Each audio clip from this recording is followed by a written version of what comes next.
ಕೈಯಾದರೂ ಏನಾದರೂ ಹೇಳೋದು ಮಿಸ್ ಆಗಿದ್ರೆ, ತಪ್ಪಾಗಿ ಹೇಳಿದ್ರೆ ಕಮೆಂಟ್ ಮಾಡಿ. ಸ್ನೇಹಿತರೆ ನಮಸ್ಕಾರ. ನಮ್ಮ ಡೈಲಿ ಮಿಕ್ಸ್ ಕನ್ನಡ ಯೂಟ್ಯೂಬ್ ಚಾನೆಲ್ಗೆ ನಿಮ್ಮೆಲ್ಲರಿಗೂ ಸ್ವಾಗತ. ಭಾರತದ ಇತಿಹಾಸದ ಸುವರ್ಣ ಅಧ್ಯಾಯವನ್ನ ಬರೆದ ಮಹಾಮೇಧಾವಿ, ಮೌರ್ಯ ಸಾಮ್ರಾಜ್ಯದ ಅತಿ ಪ್ರಭಾವಶಾಲಿ ಚಕ್ರವರ್ತಿ, ಯುದ್ಧದಲ್ಲಿ ಅಜೇಯ ಆದರೆ ಹೃದಯದಲ್ಲಿ ಕರುಣೆಯ ಮಹಾಸಾಗರ, ಅವರೇ ದಿ ಗ್ರೇಟ್ ಅಶೋಕ ಮಹಾಶಯ. ಪ್ರಪಂಚದಲ್ಲಿ ಅಲೆಕ್ಸಾಂಡರ್ನ ನಂತರ ತನ್ನ ಹೆಸರಿನ ಮುಂದೆ ದಿ ಗ್ರೇಟ್ ಪದ ಸೇರುವಂತೆ ಮಾಡಿದ್ದ ಮಹಾವೀರ. ಸ್ನೇಹಿತರೆ, ಇಂತಹ ಅಶೋಕ ಮಹಾಶಯನ ಬಗ್ಗೆ ಸಂಪೂರ್ಣ ಮಾಹಿತಿಯನ್ನು ಈ ಒಂದು ವಿಡಿಯೋದಲ್ಲಿ ನೋಡೋಣ. ಇಂಟ್ರೆಸ್ಟಿಂಗ್ ಆಗಿರುವಂತಹ ಈ ಒಂದು ವಿಡಿಯೋನ ಮಿಸ್ ಮಾಡದೆ ಕೊನೆವರೆಗೂ ನೋಡಿ. ಅಶೋಕ ಮಹಾಶಯ ಮೌರ್ಯ ಸಾಮ್ರಾಜ್ಯದಲ್ಲೇ ಅತ್ಯಂತ ಪ್ರಸಿದ್ಧ ಚಕ್ರವರ್ತಿ. ಈತನನ್ನು ಭಾರತದ ಘನವಂತ ದೊರೆ ಎಂದೇ ಗುರುತಿಸಲಾಗಿದೆ. ವೀರ ಯೋಧನು, ದಿಗ್ವಿಜಯಶಾಲಿಯೂ, ದಕ್ಷ ಆಡಳಿತಗಾರನು, ಪ್ರಜಾಹಿತಾಕಾಂಕ್ಷಿಯೂ ಆಗಿದ್ದ ಅಶೋಕ ಮಹಾಶಯ ಬಿಂದುಸಾರನ ಮಗ, ಚಂದ್ರಗುಪ್ತ ಮೌರ್ಯನ ಮೊಮ್ಮಗ. ಅಶೋಕನ ತಂದೆ ಬಿಂದುಸಾರನಿಗೆ 16 ಜನ ಹೆಂಡತಿಯರು, ಅವರಿಗೆ 101 ಜನ ಮಕ್ಕಳಿರುತ್ತಾರೆ. ಬಿಂದುಸಾರನು ಕೂಡ ಒಂದು ಕೌರವ ಸೈನ್ಯವನ್ನು ತಯಾರು ಮಾಡಿರುತ್ತಾನೆ. ಯುದ್ಧವನ್ನು ಯಾವಾಗ ಮಾಡ್ತಿದ್ನೋ, ರಾಜ್ಯಭಾರವನ್ನು ಯಾವಾಗ ಮಾಡ್ತಿದ್ನೋ ದೇವರೇ ಬಲ್ಲ. ಈ 101 ಜನ ಮಕ್ಕಳಲ್ಲಿ ಸುಸೀಮ ಹಿರಿಯ ಮಗ, ಅಶೋಕ ಎರಡನೆಯವನು. ಅಶೋಕ ಬಾಲ್ಯದಿಂದಲೇ ಬಹಳಷ್ಟು ಚುರುಕಾಗಿದ್ದ. 16ನೇ ವಯಸ್ಸಿನಲ್ಲಿಯೇ ತಕ್ಷಶಿಲಾ, ಉಜ್ಜಯಿನಿ ರಾಜ್ಯಗಳ ರಾಜ್ಯಪಾಲನಾಗಿ ಆಡಳಿತದ ಅನುಭವವನ್ನು ಪಡೆದಿದ್ದ. ಉಜ್ಜಯಿನಿಯಲ್ಲಿದ್ದಾಗ ಅಶೋಕ ಮಹಾದೇವಿಯೊಂದಿಗೆ ಮದುವೆಯಾದನು. ಸಂಘಮಿತ್ರೆ ಮತ್ತು ಮಹೇಂದ್ರ ಎಂಬ ಮಕ್ಕಳಿಗೆ ಜನ್ಮವನ್ನು ನೀಡುತ್ತಾನೆ. ಬಿಂದುಸಾರನ ಮರಣಾನಂತರ ಅಶೋಕ 4 ವರ್ಷಗಳ ನಂತರ ಪಟ್ಟಕ್ಕೆ ಬರುತ್ತಾನೆ. ಈ 4 ವರ್ಷಗಳ ಅವಧಿಯಲ್ಲಿ ಅಶೋಕ ತನ್ನ 99 ಸಹೋದರರೊಂದಿಗೆ ಸಿಂಹಾಸನಕ್ಕಾಗಿ ಹೋರಾಡಿರಬೇಕು.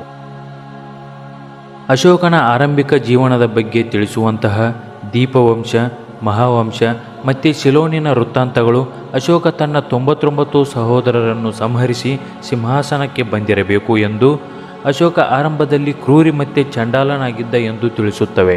ಇಲ್ಲಿ ಹಲವಾರು ಹೇಳಿಕೆಗಳಿವೆ. ಯಾವುದು ಸರಿ ಯಾವುದು ಸುಳ್ಳು ಎಂದು ನಿಖರವಾಗಿ ಹೇಳಲಾಗುವುದಿಲ್ಲ. ಅಶೋಕ ಮಹಾಶಯ ದಿಗ್ವಿಜಯಗಳ ಮೂಲಕ ಮೌರ್ಯ ಸಾಮ್ರಾಜ್ಯವನ್ನು ವಿಸ್ತರಿಸುತ್ತಾ ಹೋಗುತ್ತಾನೆ. ಅಶೋಕ ಮಹಾಶಯ ಕೈಗೊಂಡ ದಿಗ್ವಿಜಯಗಳಲ್ಲಿ ಕಳಿಂಗ ಯುದ್ಧ ಅತ್ಯಂತ ಮಹತ್ವಪೂರ್ಣವಾಗಿದೆ. ಅಶೋಕ ಮಹಾಶಯ 13ನೇ ಬಂಡೆಗಲ್ಲು ಶಾಸನದಲ್ಲಿ ತಾನು ಸಿಂಹಾಸನವೇರಿದ 9ನೇ ವರ್ಷದಲ್ಲಿ ಕಳಿಂಗ ರಾಜ್ಯದ ಮೇಲೆ ಆಕ್ರಮಣ ಮಾಡಿದ್ದರ ಬಗ್ಗೆ ತಿಳಿಸಿದ್ದಾನೆ. ಕಳಿಂಗ ಯುದ್ಧ ಕ್ರಿಸ್ತಪೂರ್ವ 261ರಲ್ಲಿ ನಡೆಯಿತು. ಕಳಿಂಗ ಯುದ್ಧ ಭೂಮಿ ಈಗಿನ ಒರಿಸ್ಸಾ ರಾಜ್ಯದಲ್ಲಿದೆ. ತನ್ನ ಅಜ್ಜ ಚಂದ್ರಗುಪ್ತ ಮೌರ್ಯ, ತಂದೆ ಬಿಂದುಸಾರನ ಕಾಲದಿಂದಲೂ ಈ ಕಳಿಂಗ ಮೌರ್ಯರ ಹಿಡಿತಕ್ಕೆ ಬಂದಿರುವುದಿಲ್ಲ, ಸ್ವತಂತ್ರವಾಗಿಯೇ ಉಳಿದು ಬಿಟ್ಟಿರುತ್ತದೆ. ಈ ಕಾರಣದಿಂದ ಅಶೋಕ ಮಹಾಶಯ ಕಳಿಂಗದ ರಾಜ ಶುದ್ಧವರ್ಮನಿಗೆ ಶರಣಾಗಲು ಸಂದೇಶವನ್ನು ಕಳುಹಿಸುತ್ತಾನೆ. ಈ ಒಂದು ನಿರ್ಣಯವನ್ನು ಕಳಿಂಗದ ರಾಜ ಶುದ್ಧವರ್ಮ ನಿರಾಕರಿಸುತ್ತಾನೆ. ಇದರಿಂದ ಕೋಪಗೊಂಡ ಅಶೋಕ ಭಾರಿ ದೊಡ್ಡ ಪ್ರಮಾಣದ ಸೈನ್ಯದೊಂದಿಗೆ ಸಂಪತ್ಭರಿತ ಕಳಿಂಗದ ಮೇಲೆ ದಾಳಿ ಮಾಡುತ್ತಾನೆ. ಘೋರವಾದ ಯುದ್ಧ ನಡೆಯುತ್ತದೆ. ಯುದ್ಧ ಭೂಮಿ ರಕ್ತದಿಂದ ಕೆಂಪಾಗುತ್ತದೆ. ಮದ್ದು ಗುಂಡುಗಳಿಂದ ಕಳಿಂಗದ ಕೋಟೆಗಳು ನೆಲಸಮವಾಗುತ್ತವೆ. ಈ ಒಂದು ಘೋರವಾದಂತಹ ಯುದ್ಧದಲ್ಲಿ 1 ಲಕ್ಷ ಜನ ಮರಣ ಹೊಂದಿದರು, 2 ಲಕ್ಷ ಜನ ಗಾಯಗೊಂಡರು, ಸುಮಾರು 1.5 ಲಕ್ಷ ಜನ ಜೈಲು ಪಾಲಾದರು, ಲಕ್ಷಾಂತರ ಜನರ ಆರೋಗ್ಯದಲ್ಲಿ ಏರುಪೇರಾಗಿ ಹಾಸಿಗೆ ಹಿಡಿದರು. ಈ ಒಂದು ಘೋರವಾದಂತಹ ಯುದ್ಧದಲ್ಲಿ ಸಾವು, ನೋವು, ನಾಶಗಳನ್ನು, ಈ ಎಲ್ಲ ದೃಶ್ಯಗಳನ್ನು ಕಣ್ಣಾರೆ ಕಂಡ ಅಶೋಕನ ಮನಸ್ಸು ವಿಲಿವಿಲಿ ಒದ್ದಾಡಿತು. ಈ ಒಂದು ಯುದ್ಧ ಅಶೋಕನ ಜೀವನವನ್ನೇ ಬದಲಿಸಿತು. ಅಶೋಕ ಮಹಾಶಯ ಇನ್ನು ಮುಂದೆ ಯುದ್ಧವನ್ನೇ ಮಾಡುವುದಿಲ್ಲ ಎಂದು ಪ್ರತಿಜ್ಞೆ ಮಾಡಿಬಿಟ್ಟ.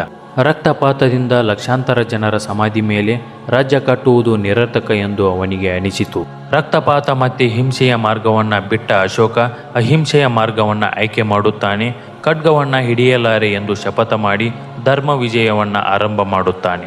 ನಂತರ ಅಶೋಕ ಮಹಾಶಯ ನಗರ ಪ್ರದಕ್ಷಿಣೆಗೆಂದು ಹೊರಟಾಗ ಎಲ್ಲೆಲ್ಲೂ ಸುಟ್ಟು ಹೋದ ಮನೆಗಳು, ಚೆಲ್ಲಾಪಿಲ್ಲಿಯಾಗಿ ಬಿದ್ದ ಹೆಣಗಳನ್ನು ನೋಡಿದ. ಇದರಿಂದ ಅವನ ಮನಸ್ಸು ಅಸ್ವಸ್ಥವಾಯಿತು. ನಾನೇನು ಮಾಡಿಬಿಟ್ಟೆ ಎಂದು ಉದ್ಗಾರ ತೆಗೆದು ಕಣ್ಣೀರೆಟ್ಟನು. ಈ ಕಾರಣದಿಂದ ಅಶೋಕ ಮಹಾಶಯ ಬೌದ್ಧ ಧರ್ಮವನ್ನು ಸ್ವೀಕರಿಸಿದನೆಂದು ಒಂದು ದಂತಕಥೆ ಹೇಳುತ್ತದೆ.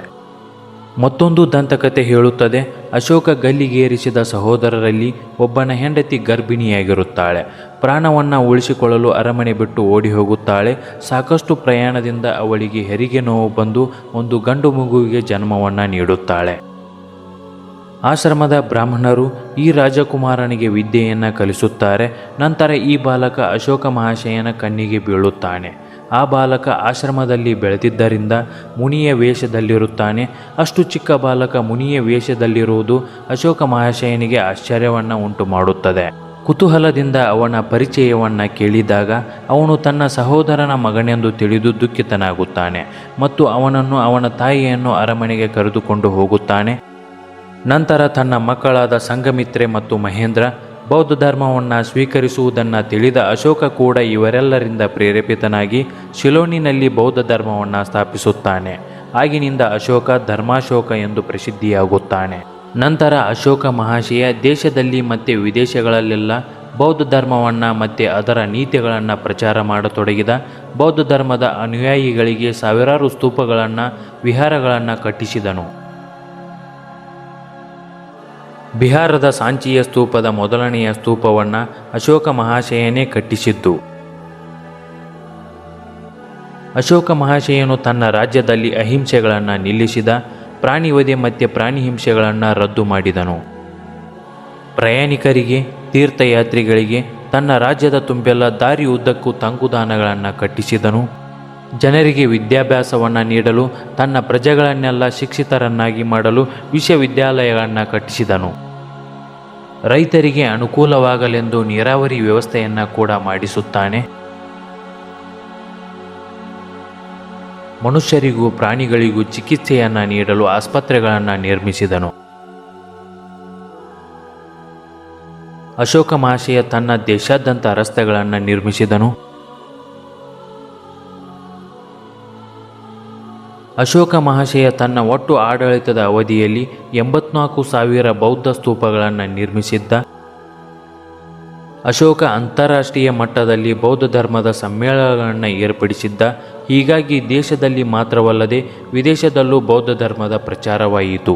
ಸಾರನಾಥದಲ್ಲಿನ ಬುದ್ಧನ ಅವಶೇಷಗಳನ್ನೊಳಗೊಂಡ ಬೌದ್ಧ ಸ್ತೂಪಕ್ಕೆ ಭೇಟಿ ನೀಡಿದ್ದ ಅಶೋಕ ತನ್ನ ಭೇಟಿಯ ನೆನಪಿಗಾಗಿ ಅಲ್ಲಿ ಒಂದು ಸ್ತಂಭವನ್ನು ನಿರ್ಮಿಸುತ್ತಾನೆ.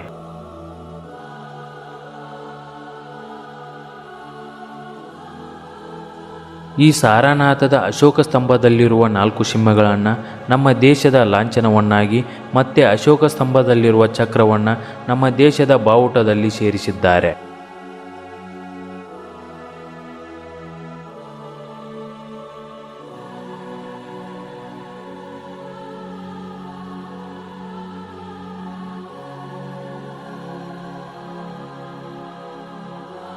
ಅಶೋಕ ಮಹಾಶಯ ಯುದ್ಧವನ್ನು ಮಾಡದೆ ಅಹಿಂಸೆಯಿಂದ 32 ವರ್ಷಗಳ ಕಾಲ ರಾಜ್ಯಭಾರ ಮಾಡುತ್ತಾನೆ. ಒಂದು ಯುದ್ಧದಿಂದ ಮನನೊಂದು ತನ್ನ ಅಧಿಕಾರಾವಧಿಯಲ್ಲಿ ಯುದ್ಧವನ್ನು ತಿರಸ್ಕರಿಸಿ ಹಲವಾರು ವರ್ಷಗಳ ಕಾಲ ಅಹಿಂಸೆಯಿಂದ ರಾಜ್ಯಭಾರ ಮಾಡಿ ರಾಜ್ಯದಲ್ಲಿ ಹಲವಾರು ಕಾರ್ಯಗಳನ್ನು ಮಾಡುತ್ತಾನೆ. ದೇಶ ವಿದೇಶಗಳಲ್ಲೂ ತನ್ನ ಆಡಳಿತದ ಬಗ್ಗೆ ಮಾತನಾಡುವ ರೀತಿ ಆಡಳಿತವನ್ನು ನಡೆಸುತ್ತಾನೆ. ಕೊನೆಗೆ ರಾಜ್ಯವನ್ನು ತ್ಯಾಗ ಮಾಡಿ ಅಶೋಕ ಬೌದ್ಧ ಭಿಕ್ಷುವಿನ ವೇಷದಲ್ಲಿ ದೇಶವನ್ನು ಸಂಚರಿಸುತ್ತಾರೆ. ಕೊನೆಗೆ ತನ್ನ 70ನೇ ವಯಸ್ಸಿನಲ್ಲಿ ತಕ್ಷಶಿಲೆಯಲ್ಲಿ ಮರಣವನ್ನು ಹೊಂದುತ್ತಾರೆ. ಅಶೋಕ ಕೆತ್ತಿಸಿದಂತಹ ಸಾವಿರಾರು ಸ್ತೂಪಗಳು, ಶಿಲಾಶಾಸನಗಳಲ್ಲಿ ಅಶೋಕನೆಂದು ಹೆಸರು ಎಲ್ಲಿಯೂ ಕೂಡ ಕಂಡುಬಂದಿಲ್ಲ. ಸಿಕ್ಕಂತಹ ಶಾಸನಗಳಲ್ಲಿ, ಸ್ತೂಪಗಳಲ್ಲಿ ದೇವನಾಂ ಪ್ರಿಯ ಮತ್ತು ಪ್ರಿಯದರ್ಶಿ ಎಂದು ಕಂಡುಬಂದಿದೆ. ಕರ್ನಾಟಕದ ರಾಯಚೂರು ಜಿಲ್ಲೆಯ ಮಸ್ಕಿ ಶಾಸನ ಅಶೋಕನನ್ನು ದೇವನಾಂ ಪ್ರಿಯ ಅಶೋಕಸ್ ಎಂದು ತಿಳಿಸಿದೆ. ಸ್ನೇಹಿತರೆ, ಇದಾಗಿತ್ತು ದಿ ಗ್ರೇಟ್ ಅಶೋಕ ಮಹಾಶಯನ ಬಗ್ಗೆ ತಿಳಿಸುವಂತಹ ಪ್ರಯತ್ನ. ಎಲ್ಲಿಯಾದರೂ ಏನಾದರೂ ಹೇಳೋದು ಮಿಸ್ ಆಗಿದ್ದರೆ, ತಪ್ಪಾಗಿ ಹೇಳಿದರೆ ಕಮೆಂಟ್ ಮಾಡಿ. ಹಾಗೆ ವಿಡಿಯೋ ಇಷ್ಟ ಆಗಿದ್ದರೆ ಲೈಕ್ ಮಾಡಿ. ನಿಮ್ಮ ಸ್ನೇಹಿತರಿಗೆ ಈ ಒಂದು ವಿಡಿಯೋನ ಶೇರ್ ಮಾಡಿ. ಮುಂದಿನ ವಿಡಿಯೋದ ನೋಟಿಫಿಕೇಷನ್ಗಾಗಿ ಬೆಲ್ ಐಕನ್ ಕ್ಲಿಕ್ ಮಾಡಿ ಮತ್ತು ಸಬ್ಸ್ಕ್ರೈಬ್ ಮಾಡೋದನ್ನು ಮರಿಬೇಡಿ. ಧನ್ಯವಾದಗಳು.